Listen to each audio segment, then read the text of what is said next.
about the difference between the light coming off a digital device and the sunlight when we go out in the morning? Sure, sure, great question. So, in the the sunlight has always been there. We often tell people, because we've been educated on blue light for a very long time, you really can't commingle the conversations. Before you start any conversation of any kind on blue light, you have to separate outdoor from indoor, because they are very different. As I mentioned, the sunlight, 400 to 500 nanometers, it's the full range, it's the most intense blue light you can get. The challenge has become indoors, it's that very narrow band, or 455. So you really can't commingle them, to be fair. But if you did, you would say, okay, well, the sunlight has always been the same. It's intense, it's more intense than the lighting that's coming off your screens, no question. And it's a broader range, 400 to 500. The indoor is that kind of EKG look to it that spikes up in the center. But if you did bring them together in parallel, net effect, you would say we're looking at the sun maybe, 20 minutes a day, 30 minutes a day, if we're fortunate, from a normal work week. On computer screens, we're anywhere from 8 hours to 15 hours a day. So the sun may be more intense. It certainly is, no question. But we're not looking at the sun, 8 to 15 hours each day. So maybe that helps. Most people aren't outside, are they? No, that's another part that's really, really sad. So, waking up in the morning and getting that red sun first thing is such a wonderful thing, as you well know, for health. So people are going and they're buying glasses with blue filtering on their lenses. Some of the lenses have a little bit of color on it. Some of them are clear.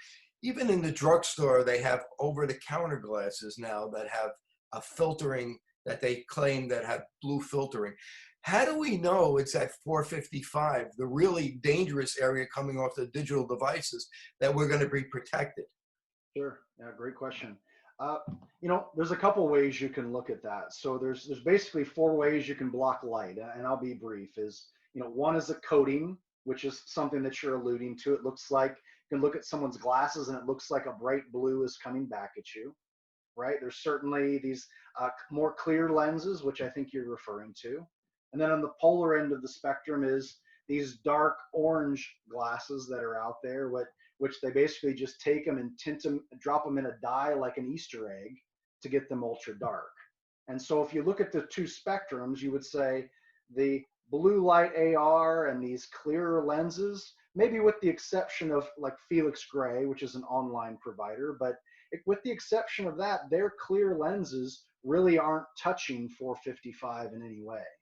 So maybe with the exception of Felix Gray, if I'm going into a drugstore, I'm looking at this, if the lens is completely clear, the chances are it's not going to block much of anything at 455.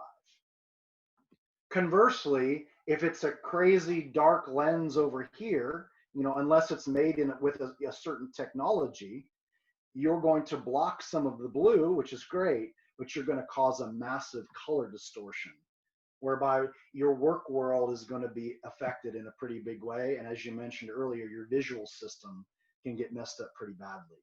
So really what we're looking at is some hybrid between the two, enough color to where it's going to block a meaningful amount of that 455, but hopefully with using some of the newer technologies, we can block that blue without distorting color, most importantly.